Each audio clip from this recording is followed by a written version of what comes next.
Welcome back to Leeds Lately. Before we get into this one, if you could just hit that button down below, that would massively help me out. And also check out the link in the description to my Etsy page. As a graphic designer, I have designed things that I am passionate about on my Leeds United store. So if you go down to the link in the description, you'll find plenty of art prints. The Leeds United champions again, ole ole, prints are only $5.99 at the moment. And if you don't want that one, there are plenty of other prints on the store at the moment, and some ones have been added recently, including some Marching On Together and some All Leeds Aren't We, ones like that, and expect more to be added as well. But today's video is about the Leeds United versus Tottenham Hotspur game at Elland Road, which unfortunately I won't be live for because I am away at the weekend. There will be a match reaction, but there won't be a live stream. So go and check out your other favourite Leeds United content creators and watch them watch the game. So we're still going to have a tactical preview though, so that you can get an idea of what you might be looking out for from Spurs in this game. So when we bring it up, Spurs will play in a similar system to Leeds, essentially a 4-3-3 with a holding midfielder in here with two ahead of them, and then you've got your three forwards, very similar to the way that Leeds United would play. And obviously, much similar to what Leeds United do as well. When there's a potential that Leeds have got the ball and they're in the opposition half, it's actually more likely that you'll see a bit of a 4-4-2 in terms of the mid block. So you might see them drop in like that, but that's expected for most teams that play in a system like this. So if we put that back out there again, and then we get that. So that's how they'll most likely line up in this game. One striker up top with a couple of wingers as well. So the first thing we're talking about is basically, let's take it all the way back to here. When Leeds have a goal kick, Spurs will press on us quite high up the pitch. So you'll have, let's say it's Richarlison, Brennan Johnson, and Kudus. Then you've got your midfielders in here as well, and your back line will come up here. Basically, they'll come in very, very tight to our players and go man for man at this moment. So let's say that it's Darlow here and he's trying to take a goal kick. He's got Strauch that's peeled off to one side, but as soon as he plays the ball to Strauch, you've got somebody like Richarlison here who will try to probably curve his run to force Strauch to have to play the ball across his own box. Kudus down here as well will be marking this to make sure the fullback can't get the ball. You'll also have somebody like Sarr come into here to stop this, and then Brennan Johnson will actually come into the box to essentially say, oh, if Richarlison's going to force you inside this way, I'm going to come in here and stop you being able to do that. So, of course, then the option for Strauch is to try and send it long, maybe out wide to the fullback. But because of this man-for-man, they will all slide across and provide us with massive issues in terms of playing out from the back from goal kicks.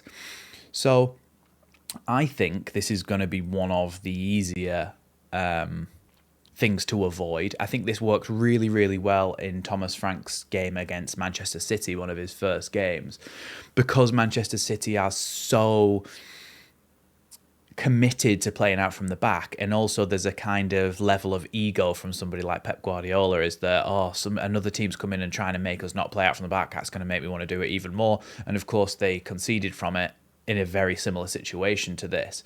So I think Daniel Farke will have identified this, and he'll look at this situation and he'll go, it's not even worth particularly trying, I don't think, to play out from the back like that. So I think instead, what is more likely to happen is that in this situation, Perry or Darlow will say, go on, everybody get up the pitch. And in which case, you'll be able to get much higher up the pitch, up to here maybe. You'll have your midfielders who can kind of sit in these areas here. central defenders here just in case they need the option, and fullbacks push up as well. And quite honestly, I think I see a long ball going forward 90% of the time from goal kicks in this game. I might be wrong, but if Spurs do try to come onto us and press us like that, it's definitely a possibility that Leeds will just go long from the goal kicks and hope that Dominic Calvert-Lewin or Metcha, whoever it is up top, can bring those knockdowns to bring in the players around them. So that's the first thing. The second thing is, when we are playing and we do have the ball, they will sit in a little bit of a mid-block. So let's say that we've actually managed to play out from the back a little bit. They'll probably sit in a little bit of a mid-block in a 4-4-2, much like this, with, let's say that if it was like this, you're probably more likely to be a bit higher up the pitch. And the way we're looking at it is that somebody like Ampadu has the ball. You've got your centre-backs here and your full-back here. What they will try to do is kind of force you into mistakes. So let's say that Ampadu plays the ball out to Goodmanson here. What you will have is you'll have this player press to that man, and then you'll have this player press to that man, and this player press to that man. So that if somebody does make a pass, like Goodmanson, let's say, makes a pass here into whoever that might be, let's say Okafor on the left wing. Okafor is so surrounded by players that he's got to make that pass. He's got to rush that pass and play it first time into somebody like Longstaff, say, making that run. But that's when Spurs believe that they can nick in and get the ball, because they want to time their press perfectly for when Leeds try to make a move, try to do something. That's when they're like, that's their trigger to go and to cut off the opportunity. So you'll have somebody like Okafor try to make a run down the line, but because that's been read by these players, their fullback Porro will probably come across, nick that away, and that's when they've got another counter-attack.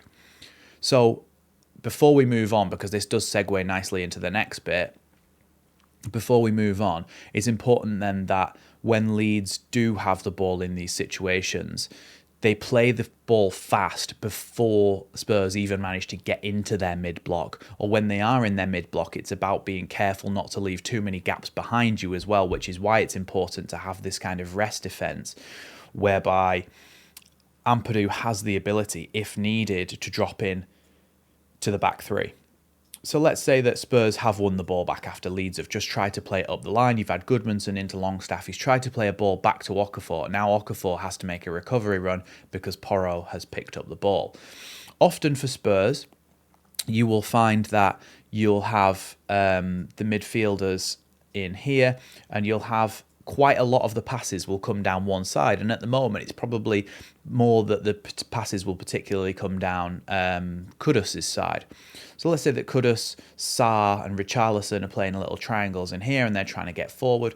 What will happen is a lot of players will come across like this for Leeds to try to kind of stop them coming forward.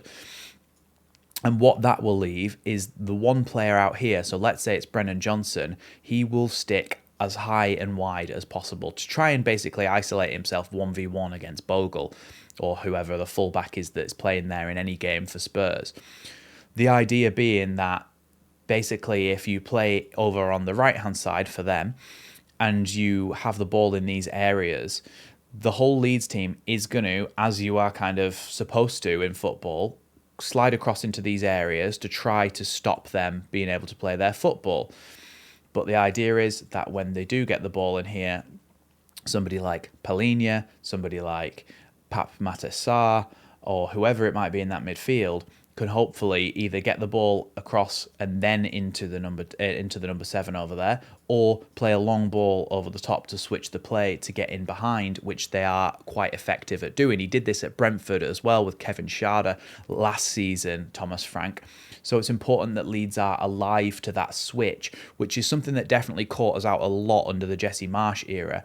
I believe one way to combat this is this number 8 is for Leeds, so Longstaff pulls back into there, Stack comes and does this job, which almost leaves Ampadu as a bit of a free man, so he can actually drop in to make this a back three.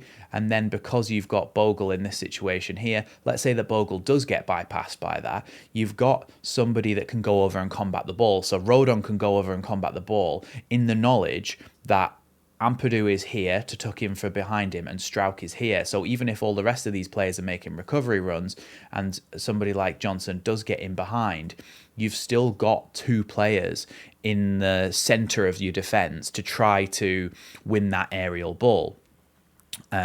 Speaking of aerial balls, the last thing that Spurs like to do often, and we'll set Leeds up a little bit here. Let's take us back. They like to play deep crosses, basically. And they like to have a bit of a combination. Richarlison's likely to hang out in the box. Brennan Johnson too, towards the back post. But you've got somebody like Pape Matar Sarr, Palhinha back here a little. Palhinha back here a little bit, maybe. Bergvall as well is one that definitely likes to get involved in those moments.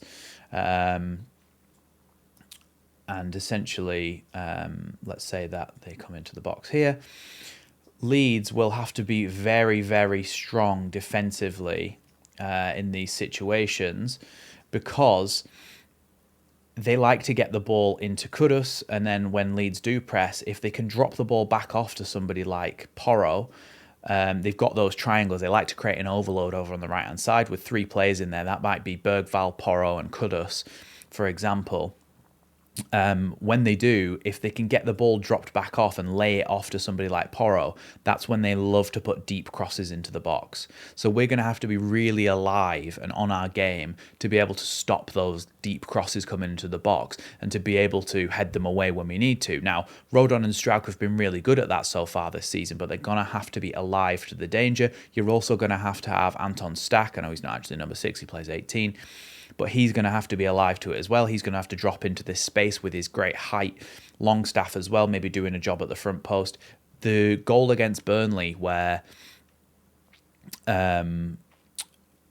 Richarlison scored that kind of spectacular scissor kick is also a factor here, because if Kudus can't get the ball into Porro, or he makes a different decision, he's got the skill to get to the byline and then cut the ball back into the box, which a lot of the time, if players are making runs like this, Brennan Johnson and whoever else, Bergvall, let's say, making runs into the box, Leeds are often likely to kind of follow them towards goal, which means that a striker like Richarlison can peel off a little bit, and when a ball is cut back from the byline, that's either a free volley or a free header for somebody like Richarlison. So we've also got to be aware of that and track the runners. Have somebody like Ampadu drop back with Richarlison if he does something like that. So how can Leeds then exploit against Spurs? Well, Spurs aren't infallible, and we've seen even at time of recording last night they drew with Bodo Glimt in the Europa League. In the Champions League, whichever one it was, European competition. So they're not infallible, but Leeds are going to have to be at the top of the game not to concede, and then we're going to have to play on the break. We're going to have to be good and strong on set pieces, putting the ball into the box, and we are also going to have to take those calculated risks when going forward to play that pass. Like I said before as well, with that mid-block, it's important to play those passes early to stop them getting into too much of a structure. If you slow down too much, it's going to be so difficult to break them down because they're going to be so well organised. But if you can get on the counter-attack and on the break, and you can play those passes before they're able to get into that solid 4-4-2 mid-block, it means that you'll be able to open up more spaces and more opportunities. So in terms of my prediction for this game, I would love to see a draw. I don't particularly see it. I'm going to be optimistic, though, and say a 1-1 draw for this game. I think they will score, but I think Leeds might get a Dominic Calvert-Lewin goal as well. Like I said, I won't be live for the game, but make sure you hit the like button down below for this one, and you hit the sub button, and also check out the match reaction when that comes out as well. Thanks for watching Leeds lately. Let me know what you think down in the comments below, and I'll see you in the next one.